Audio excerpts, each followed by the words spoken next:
Say it again. The word slipped out like a fragile miracle, soft, uncertain, and impossible. For a moment, the world seemed to stop breathing. The bustling park faded into silence, the distant hum of traffic dissolved, and all that remained was the sound of a little girl's voice, her first in 6 long years, spoken not to her mother, but to a stranger. If you believe in kindness, second chances, and the quiet miracles life hides in ordinary days, take a moment to like, comment, share, and subscribe to Echoes the Stories. Because sometimes, the stories that change us begin in the most unexpected ways. Aurelia Vance had built her life on control. As the CEO of a fast-growing tech company, she thrived on precision, discipline, and an unshakable routine. Every decision she made shaped thousands of lives, every minute of her day accounted for. People admired her resilience, her sharp mind, her ability to turn failure into opportunity. But none of them knew the quiet storm she carried home every evening. Her daughter, Eloan, hadn't spoken a single word since she was 2 years old. Doctors called it selective mutism at first, then trauma-induced silence, then simply an unexplainable condition that resisted every therapy, every specialist, every hopeful attempt Aurelia could afford. And she could afford them all. The best speech therapists, child psychologists, alternative healers, none of them could reach the place where Eloan had locked her voice away. At 6 years old, Eloan communicated through gestures, drawings, and a pair of observant eyes that seemed older than her years. She smiled sometimes, laughed without sound, and clung to her mother like a shadow. But her silence weighed heavily, like an invisible wall that separated her from the world. Aurelia blamed herself, though she never admitted it aloud. The day Eloan stopped speaking was the same day Aurelia had missed her recital. A simple preschool performance, something small, something forgettable to most parents. But Aurelia had chosen a board meeting instead. By the time she arrived, breathless and apologetic, the auditorium was empty. Eloan had sat on stage, waiting, scanning every face until the lights dimmed and the audience left. That night, she never spoke again. Years passed, but guilt remained, etched into every quiet moment between them. That Saturday afternoon, Aurelia had forced herself to step away from work. Her assistant had practically begged her to take a day off, reminding her that even CEOs needed to breathe. So she took Eloan to a park just outside the city, a place with wide green lawns, tall trees, and a quiet lake that reflected the sky like a mirror. It was a rare moment of stillness in Aurelia's life. Eloan wandered a few steps ahead, her small fingers brushing against wildflowers, her gaze drifting toward a man sitting alone on a bench nearby. He wasn't remarkable at first glance, just another parent, Aurelia assumed, though she didn't see any children with him. He wore a worn-out jacket, his posture slightly slouched, his attention focused on a sketchbook resting on his lap. Aurelia noticed Eloan pause. It was subtle, but something about the way her daughter lingered caught her attention. Eloan rarely approached strangers, rarely showed interest in anyone beyond Aurelia herself. But now, she stood still, watching the man as if drawn by something unseen. Aurelia hesitated, unsure whether to intervene or let the moment pass. The man looked up, sensing the quiet presence in front of him. His expression softened when he saw Eloan, and instead of speaking immediately, he simply smiled, a gentle, unassuming smile that carried no expectations. He turned his sketchbook slightly, revealing a half-finished drawing of the lake. Eloan took a step closer. Aurelia's heart tightened.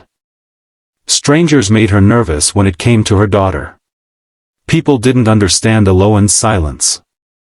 They asked questions, made assumptions, sometimes even pitted her in ways that felt unbearable. Aurelia had learned to shield her child from all of it. But something about this moment felt different. The man didn't ask why Eloan wasn't speaking. He didn't try to fill the silence with unnecessary words. Instead, he picked up his pencil and began sketching again, occasionally glancing at Eloan as if inviting her into his quiet world. Minutes passed. Eloan sat beside him. Aurelia watched from a distance, her chest tight with a mixture of anxiety and curiosity. She noticed how relaxed her daughter seemed, how her shoulders softened, how her eyes followed every movement of the pencil with quiet fascination. The man flipped to a new page and began drawing something else. A small bird. Then another. Eloan leaned closer. And then it happened. Say it again. The words were barely above a whisper, fragile as glass, but they shattered 6 years of silence in an instant. Aurelia froze. Her breath caught, her mind refusing to process what she had just heard. She stared at Eloan, her heart pounding so violently it felt like it might break free from her chest.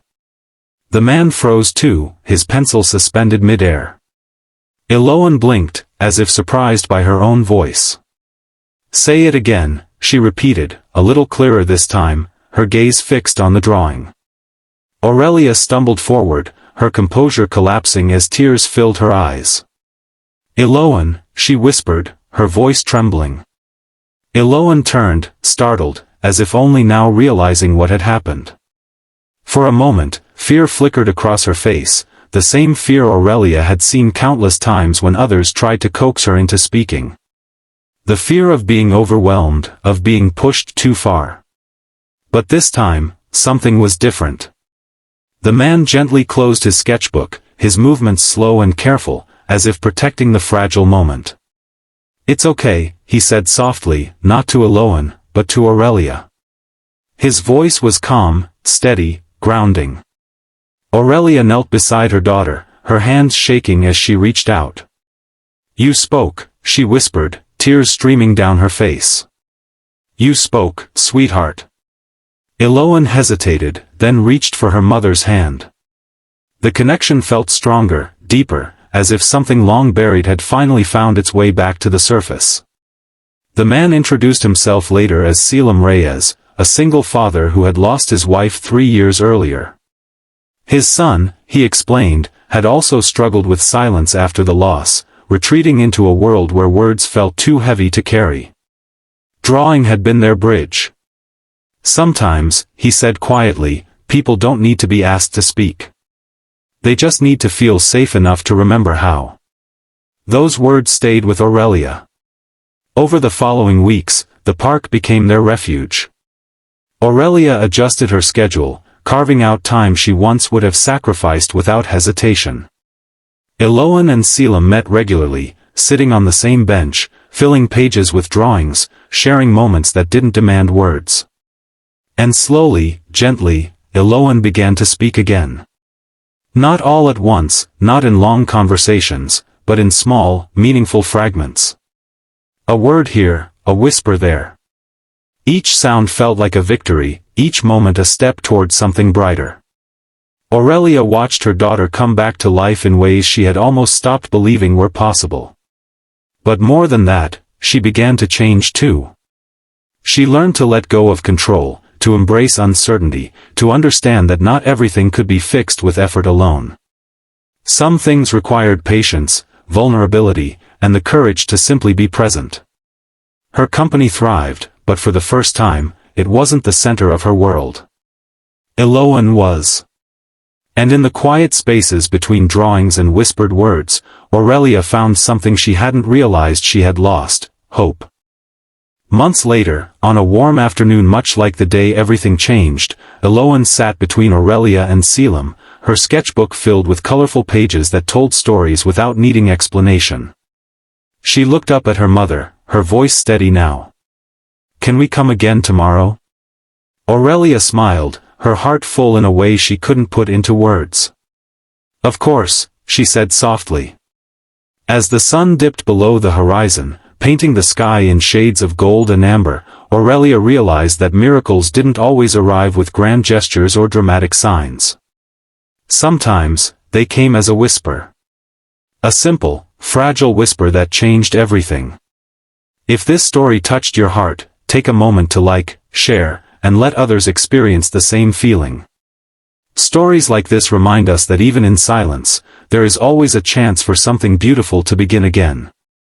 And before we end, here's something special. comment, voices return, if you believe that no matter how long the silence lasts, hope can still find its way back.